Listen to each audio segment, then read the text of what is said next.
नागपूरमधून एक अतिशय धक्कादायक घटना समोर आली आहे। यात एका 3 वर्षीय मुलगा बेपत्ता झाला होता। आता त्याचा मृतदेह एका विहिरीत सापडला। मात्र हे घातपाताचं प्रकरण असल्याचा संशय आहे।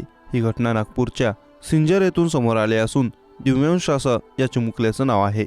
पोलीस सध्या या घटनेचा अधिक तपास करत असून नागपूर जिल्ह्यातील सिंजर येथे 3 वर्षीय दिव्यांशूचा विहिरीत पडून संशयास्पद मृत्यू झाला। दिव्यांशूच्या मृत्यूमागे घातपात असल्याची शक्यता वर्तवण्यात येत आहे। जादूटोण्याच्या प्रकारातून चिमुकल्याचा बळी घेतल्याची चर्चा होत आहे। देवेंद्र भिल्लम असं मृत मुलाच्या वडिलांचं नाव असून देवेंद्र यांचा 3 वर्षांचा मुलगा दिव्यांशू गुरुवारपासून बेपत्ता होता। त्याचा शोध घेतला असता नंतर त्याचा मृतदेह विहिरीत आढळून आला। मात्र विहिरीकडे जाणारा रस्ता खडतर आहे। या रस्त्याने काटे असलेली झुडपं, बोरीची झाडे आहेत।